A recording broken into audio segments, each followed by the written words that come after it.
Hello YouTube, this is Brennan here, and welcome to an episode of Bands and Beers with Brennan. And today my guest is Will. He also did a Dream Theater discussion with me, and now we're going to be talking about the Faceless. And the beer that I'm bringing today is still the same beer from Dream Theater, TWB's Hydro Cut Session IPA. It's only one beer, so Yep. it's not like you're gonna be all slurred through this one. Yeah, I could try to pound back a beer for every band we do, but I've just been nursing this one through both the Dream Theater recording and this one. You should have had a shot or had Imagine done if I did something a shot. whenever Dream Theater solo. Anyway, whatever. Yeah. Imagine if I did a shot for every album. 14 shots for Dream Theater would have really destroyed me. All right. Yeah. So the Faceless, we're gonna do it. We're gonna try to do this in order of least favorite to favorite. I'll let you go first as my guest. Least favorite? Pretty tough for me to. I can't rank anything well. I'm just gonna say I've only heard the album twice, and I listened to it for the second time today. And now, because it's so fresh, it actually, I kind of like it. And I'm going to say Aquadama. Now, what I do really like about it is that it's really fresh, because I've only heard it twice. I don't have a copy of it, just YouTube this. Sounds pretty awesome. I don't have nearly as much to say about it as the other three, just because I own the other three for one thing, and I've heard them way more times. So, but it does, man, these guys can play. I feel like the production is weaker though. Yeah. It's still really tight, but it doesn't pop. It's really nice using such intangible descriptors, so I can never be proven wrong. Yeah. Everything is so subjective, nobody's ever going to have a good argument for it. Exactly. This is all kind of personal opinion. And this is another band where pretty much all the albums are good, so even your favorite album by them is great. They've kind of shifted. I guess this one's like their technical death metal sound, and then they kind of shifted towards more of a proggy sound later. Do you have a favorite song from Aquadama? I guess if you only listen to it twice, it might be hard to pick, but does anything stand out? I'm trying to remember now. You know what? There was one, and because I've only listened to it twice, I don't remember what the name was. If I... It had a clean singing part. Okay. Let me try to remember. Again, with... And it was... I've probably only listened to this one maybe 5 times in my life as well. So I've maybe listened to it a bit more than twice. But yeah, it is hard to remember all the songs on here. The one I wrote down as my favorite was All Dark Graves. I don't remember if it has a clean singing part actually. Yeah, whichever one it was. I think it was close to number 4, 3 or 4 or something like that. Yeah, All Dark Graves is the 3rd track. You can just play a snippet here. Let's see. That jogs my memory. Can you hear that? Yeah.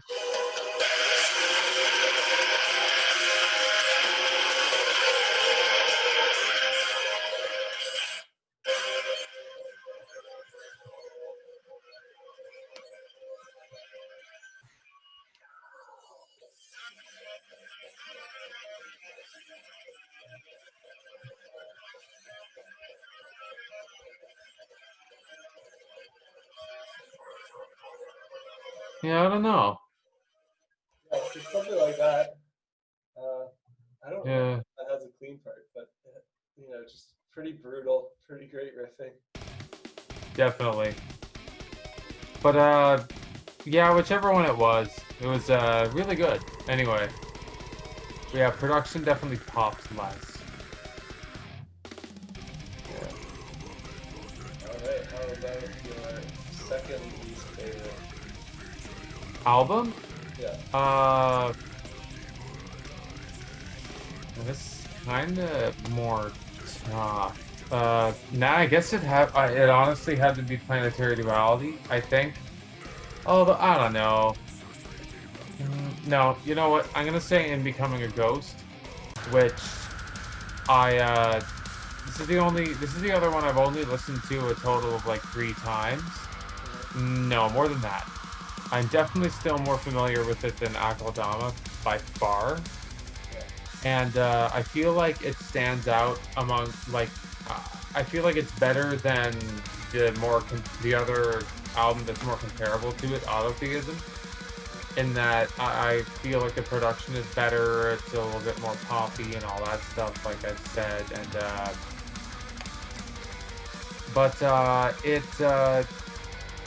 it has some. I feel like the next 2 albums are there are some awkward moments on In Becoming a Ghost that I feel like weakens it a little bit compared to the other. Lyrical moments or like sonic moments. Oh, definitely like not lyrical. I mean, it's death metal. Yeah. Doesn't really matter what the words are. Just it's a feeling. It only matters if you notice them. Yeah. But you know what? This album does have some really awesome stuff because I feel like this they really get that horror movie kind of sound going with it, like in Becoming a Ghost, the first song, like he really did manage to get the feel he was going for, and that is one thing that none of the other albums have. So it almost makes me want to bring it up on the list. But yeah, second least favorite. There's only 4 albums. I don't have to feel bad. Yeah. Did you have a favorite song for that one?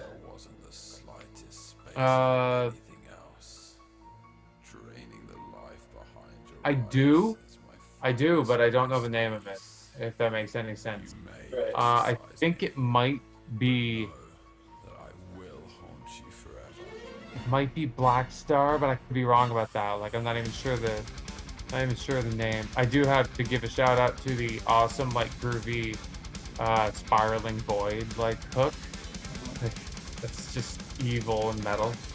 But yeah, I don't know. I can't remember the name. I think it's Black Star though. Cool. Yeah, how about you? Well, my favorite song on In Becoming Ghost, I had I Am, is the one that I wrote down for that. And I have In Becoming a Ghost as my second favorite, not my second least favorite. So I've got it at spot number 2. My second least favorite, the Faceless album, would be Planetary Duality from 2008. Oh, okay. I put that as the second least favorite. It's a still amazing album. My favorite song from that is Xenochrist, and that like rhythmic breakdown. Yes. Oh my god. It is so good. Yeah. Yeah. Had that stuck in my head for years. Like, way to go, Michael. Yeah. No, Planetary Duality is like, and that song is amazing. And that would probably be the next. Oh, I don't know. Did you? So wait, what? Do I comment on that album you just mentioned? Sure. Does this work again? I guess you could do your. What's your second favorite?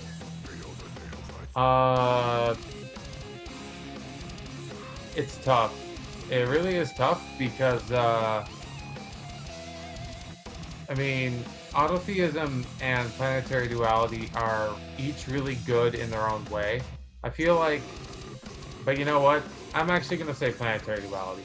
The reason why it loses some points is because I feel like these songs, some of them have a little bit less character and like less of an individuality versus songs off of Autotheism. Actually, you know what? I take it back. It's Autotheism. I'm going with Autotheism. That's your second favorite? Yeah. Cool. Oh, great album. Uh, it's my second least favorite in terms of production, though. It's obviously a lot. The other one being Aquadama. Yeah. It's obvious. It probably has the second best production in an objective kind of way of looking at it. Yeah, the production just tends to keep getting better and better, I think. Yes, but I feel like Planetary Duality, the next album, the production very much has its own thing that I feel like makes it stand out over Autotheism. Like it very much is like just the cold feeling of Planetary Duality is very unique to that album. Yeah, cool. If I had to pick a favorite song off of Autotheism, honestly, the however you say this, Idle in Reality. I don't know if that song just has a really catchy chorus, and it just kind of sticks out to me. Uh, so yeah, you know what? I'm gonna go with that one. Cool. My favorite. And you picked, so Autotheism is my favorite of theirs. And my favorite song from that is Autotheist Movement 3.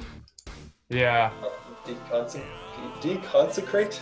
But yeah. Idle on Reality is my second favorite. And I'd say Deconsecrate's mine. So Sweet. We're pretty well aligned on Autotheism then. So yeah. I guess your favorite has been narrowed down. Yes, Planetary Duality. And that is, you cannot get a physical copy of that album. Try to go to a music store, a record store, and get a copy of it. I would love to find one.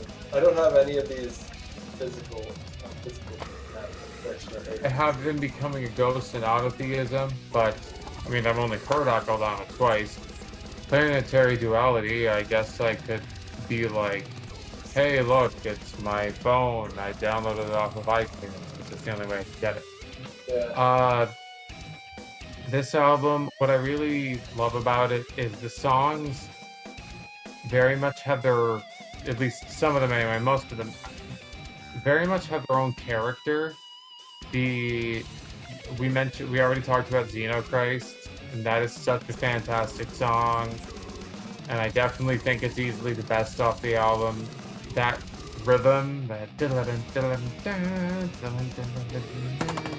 like, oh god, it's been stuck in my head for like 10 years.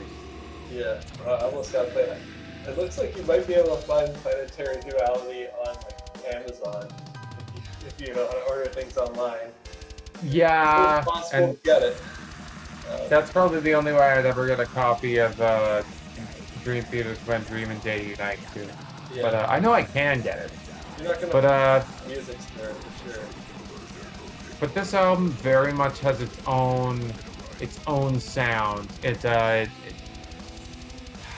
It's unique enough so that anything else that sounds like it, I feel like is kind of just ripping it off. Yeah. You know. I just have to play the outro of Xenochrist now. Yeah. Just go to that. Where does the outro start? Let's see. My computer's being too slow to play it. And when you're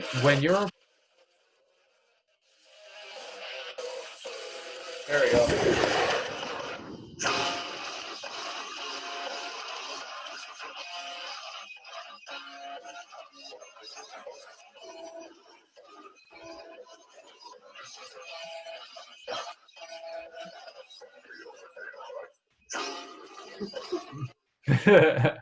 See, when you can have like a riff so off time and stuff, it's not so off time, but and be so groovy and catchy, like you won.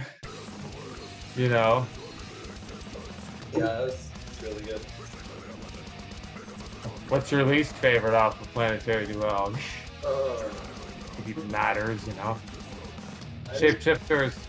I didn't pick any least favorites, but I can maybe say top 3 songs are. My top 3 are Xenochrist, The Ancient Covenant, and Legions of the Serpent. And I guess my least favorite, like all the rest are maybe kind of tied as my least favorite. Like there's nothing that's really bad on it. Yeah.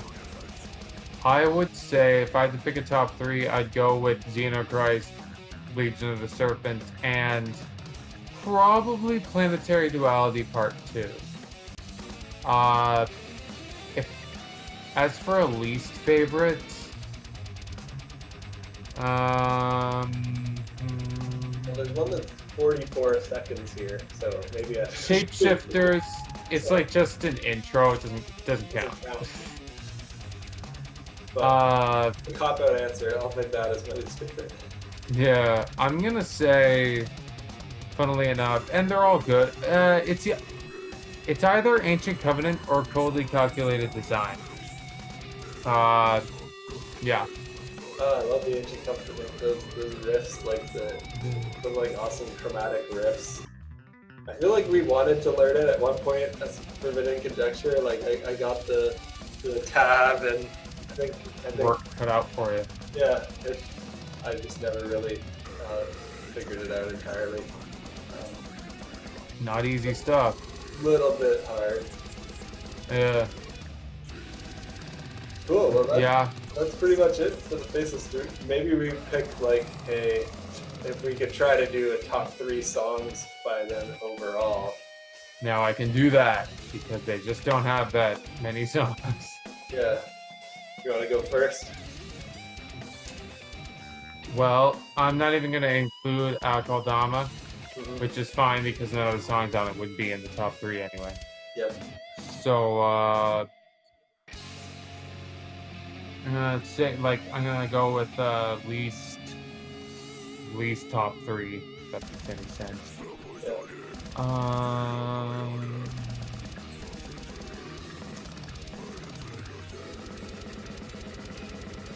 Pretty tough. You know what? I guess I'll say The Idol and Reality, Legion of the Serpent, and Xenochrist. Okay. Yeah. I'll do Autotheist Movement 3, Deconsecrate. And then maybe I definitely have to do Xenochrist, and maybe I'll do the Eidolon Reality as well. I'll pick 2 for Monotheism and 1 for Planetary Reality. I think In Becoming a Ghost doesn't have any tracks that are stronger than those 3, but it has a lot of good solid stuff as well. I think it does. I haven't had enough time to digest it, to be fair, like to be as fair. That's me anyway. Cool. Well, thanks for chatting today. No problem. Our bands in the future. This was fun. Hey, thanks for watching this video where we ranked the albums of the Faceless, and thanks to my special guest Will for joining me for this episode. I know death metal is not for everybody, but if that's the style of music you're into, I hope you found some cool new stuff to check out in this video. There will be a Spotify playlist link in the video description too if you want to listen to 2 songs from each the Faceless album. We've got a playlist, so you can check that out, and stay tuned for future episodes. Bye.